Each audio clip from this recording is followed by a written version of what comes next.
This is Madden 19. I'm the coach. You're locked into the NFL on EA Sports. Straight ahead, fourth-year quarterback Marcus Mariota and the Tennessee Titans take on a man back for a 15th NFL season, Eli Manning and the New York Football Giants.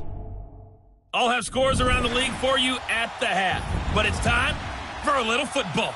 So we'll hand it over to our broadcast team, Brandon Godden and Charles Davis.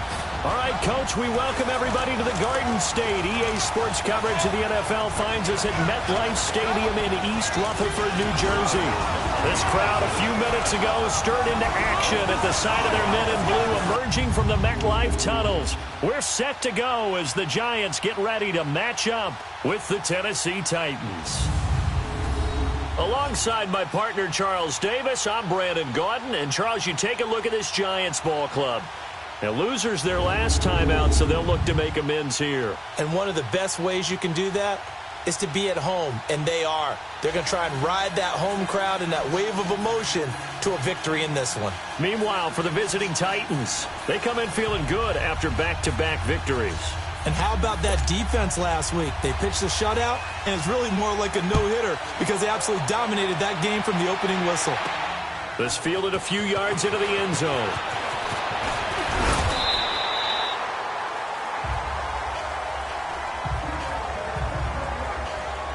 So here are the Giants ready to start their initial drive of the game. They'll be led out by the veteran quarterback, a multiple-time Pro Bowler. It's, of course, Eli Manning. Would you say that last week's performance by him, workmanlike in terms of numbers? One touchdown, one pick, but obviously a loss. Yeah, and that's the bottom line for him. All he cares about is how do we find a way to win the game. Maybe leans on a few other parts of the offense and hopefully springs a receiver or two free.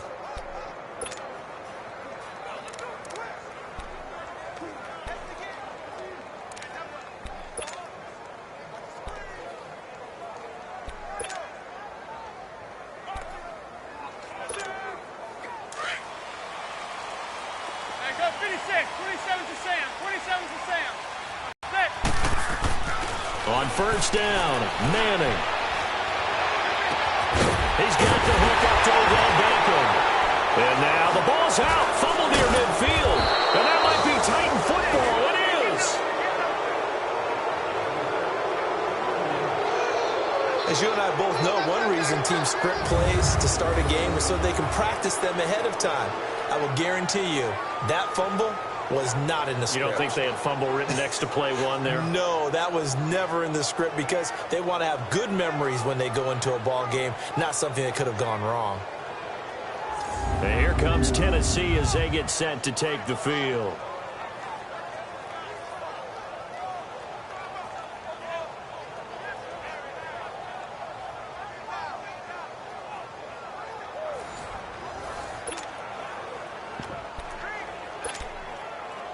So we've got a challenge. Our referee's going to take another look on the tablet. He's going to be watching to see if the knee was down prior to the ball coming out. Oh, I love what you just said there. You nailed it because if the ball's shifting or moving before the knee or any other part of the body hits the ground, then that'll be considered a fumble.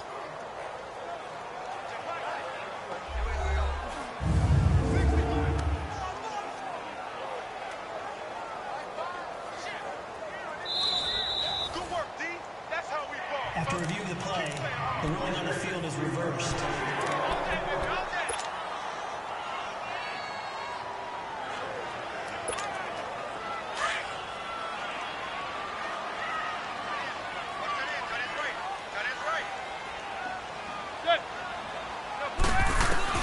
So the fumble recovery, and now Manning. Oh, he's going to air it out right away. He couldn't quite hold it. Got hit.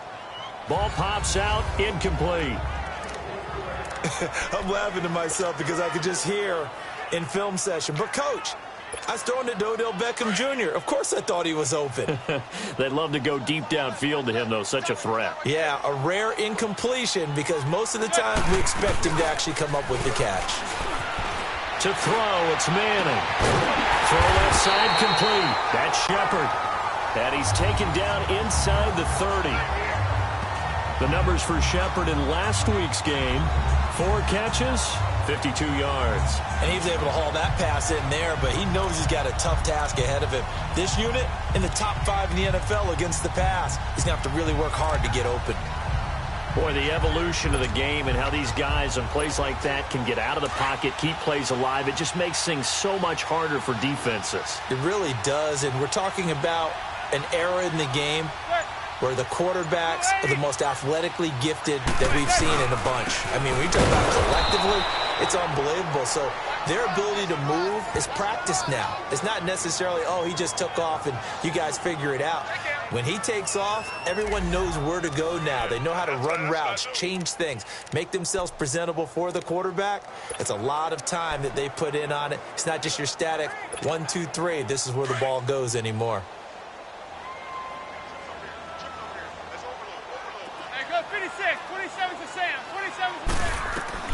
On second down, here's Manning. He'll let it go deep for Beckham. And he backs it away, and it falls down incomplete. Good coverage that time by Malcolm Butler. Beckham, the guy everyone's going to be keeping an eye on, but he's going to have his work cut out for him. He's going to have to deal with Malcolm Butler, and that's certainly going to be a confrontation to watch. And what coaches have told me around the league about Malcolm Butler is that he adjusts so well throughout games. If he sees a route one time, he stores it away, and if you come back to the same route out of the same formation, he's liable to jump all over it. Going to be an excellent matchup all game long. And inside the 20 before he's brought down. 16 yards to the 16 and a first down. Slant route's effective no matter who's running the route and catching the ball. But when you have a receiver of that stature, you have to be a little bit more precise throwing it. You don't have the same catch radius with the bigger target.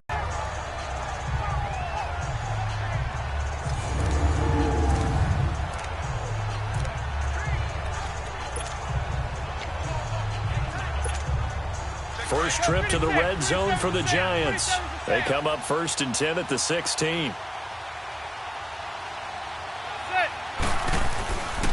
They go back to the ground now with Barkley. And able to push his way forward here for a good little gain. They give him 4 yards there. It'll be 2nd and 6. And that's one of the reasons you like to blitz even on rundowns. It confuses the blocking assignments. It doesn't allow those offensive linemen to get up to the second level. On second down, here's Barkley. And this time he's not going anywhere. They'll get him down right at the line of scrimmage. The big man, Jarrell Casey, in on the stop. Man, it's a tough area in the field to try and run a draw play out of the gun. You know you're going to face a good push up front, and here they swallow him up for no gain. 7th play of the drive upcoming here on 3rd and 6. Manning now to throw. And he fires one that's intercepted. Picked off by Wesley Woodyard. And he'll be brought down at his own 10-yard line. Brandon, this is why golfers do their best to never count a score in their head before the ball goes in the cup. This looked like a slam dunk for points on this drive, didn't it? Instead, they throw an interception, and they're going to come away empty. Mariota and the Titans break the huddle 1st and 10 from back at their own 10-yard line. On the ground, this is Derrick Henry. And he's taken down, but not before reaching the 20. A gain of 11 to kick off the drive, and it's a quick first down. And that's a run that'll energize an offensive line. They'll take that one all day long. Fundamental breakdown by the defense. You've got to be able to make plays on the edge. They keep it with Henry on first down. And the window closes quickly. He'll only get up to the 22-yard line. There to stop him on the defensive side, Lorenzo Carter. They tried a quick hitter inside, but that one was swallowed up because what they're hoping, those big defensive linemen will take the bait and move laterally and open up a crease that they can run through. Didn't happen on that play. On second down, here's Henry. And he's going to get this one across the 30-yard line. That's a first down pickup for Tennessee on a gain of 10. I remember watching Derrick Henry come out of Alabama and sitting with some scouts, and one of the debate points with him was, while at Bama, how often did he have to deal with contact near the line of scrimmage? They were so good up front that he often got to the second level pretty easily. I think he's starting to answer those questions with runs like that. He's a physical guy. A loss of a full 3 yards, and now it's second down. One thing we do know, he's going to get his catches. So as they move forward defensively, got to continue to focus on not giving up the big play when he does catch the ball in the secondary. The loss of 3 on that first down pass play, now 2nd and 13. Mariota. It's caught. Michael Pruitt. 18 yards on his first catch of the game. It's a first down. But when you hit him on the move like that, and he's able to get into open field with a full head of steam, oh, boy, it's going to be tough to get him down. Yeah, there was a big window. They're lucky they did get him down. Back to the ground now. It's Henry. And nowhere really to go there. He'll take this up just shy of midfield. 3 yards on the pickup there, and it'll be second down. One thing to keep in mind, partner, especially in the second half, when you've got a running back of this size, of these dimensions, I can just tell you, attrition does set in for a defense because you're excited about hitting him in the first half. Maybe not so much in the second half, and some of these shorter gains turn into bigger runs later. Second down, Mariota. Got a man right side. It's Sharp. And he'll be brought down at the 45-yard line. 6 yards is the pickup, and that'll lead to a third down. You can see the time and effort and thought that they put into their passing game because it was evident right there. It looks like a simple pitch and catch, but you and I both know that they have planned for this and worked hard to make it happen. And he's going to have the first down at about the 38. It's a 7-yard gain there, and it's good enough to move the chains. Had a chance to maybe limit them to 3 if they could have gotten that stop there, but a new set of downs. And with a new set of downs, you got to take the mentality of the whole thing. Right now, everyone's looking at the offense and saying they've got the advantage. The best defenses just say, okay, new set of downs gives us another chance to make a play ourselves and maybe change things up. And he'll take it down to the 30-yard line. A good run there on first down, and it'll leave them with a 2nd and 2. Charles, they won last week despite him not running the ball well. They told us need to get him going. Runs like that help. And they talked to us about leaning on him because, as you noted, last week they didn't have to. Still won the ball game. They leaned on other people to give them the yardage that they needed, but they really want him to be that guy, and that's what they're doing early in this game. 13 yards is the pickup for Tennessee and a first down. Quite on right now. It looks a lot like what we saw in practice prior to the game, doesn't it? You know, because on that last big practice beforehand, you go through your offensive script. You go through your play calling. You go through all the stuff and establish things. And it looks like it's going like clockwork right now for them. 2 yards on the carry there. It'll be second down. I know the scouting report on him is that he doesn't possess the eye discipline to be an elite linebacker. And what that means is his ability to read, react, and make a play. But on that one, he looked like one of those guys. Here's McNichols. And he's going to fight his way forward here for a modest gain. Give him 6 on the play, and they're going to face a third down. A quick burst there, and he nicely bit off a pretty decent gain.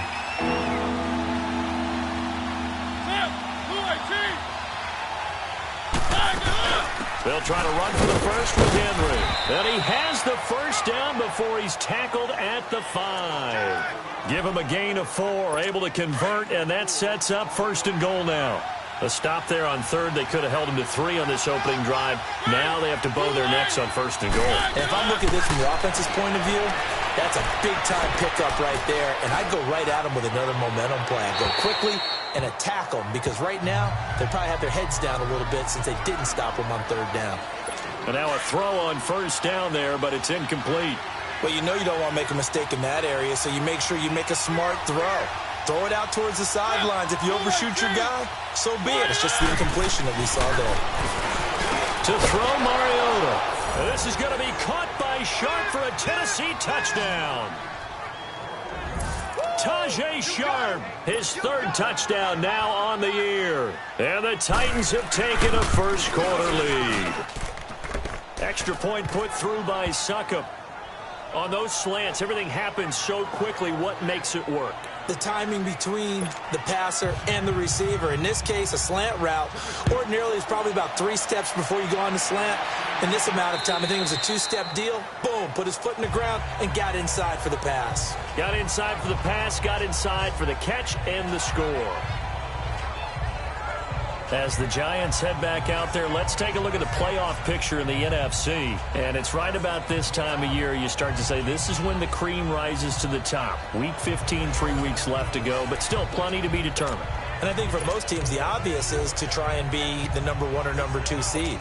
But when you look at it across the league and throughout the history of trying to get to the Super Bowl, the teams you really fear are the ones that get hot and sometimes sneak in at a 5 or a 6 seed, because we've seen those teams actually get to the Super Bowl and occasionally win it. Yeah, you think of the Giants a couple of times. Steelers have done it. You're right. It has happened and will happen more in the future, I'm sure. 16 yards right off the bat and a first down. Some think the teams really won't throw a slant route unless you have a receiver that has a lot of stature to him. But sometimes the little guys, they get lost in there. People can't really locate them, and they run that quick cut on the slant, and oftentimes they can turn it into big plays.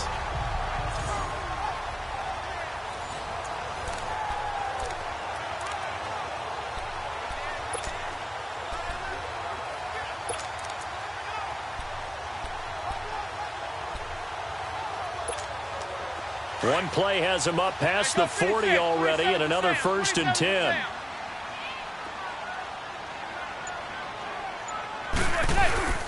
A first down carry for Barkley. And the play goes nowhere. Losing yardage back near the 40 at the 39. That's going to go as a loss of 2, and it'll be 2nd down. Excellent effort defensively by him. 2 tackles for a loss last week, now 1 here in the first quarter. He's an absolute disruptor, isn't he? And I think most offenses would love to go against guys who just want to hold the point of attack and try and keep things clean for their linebackers. But when they make those moves and they can get upfield, past the offensive line into the backfield, that's hard to handle. Looking for his receiver, sharp, and it's intercepted. Picked up by the USC man, Adoree Jackson. And it's a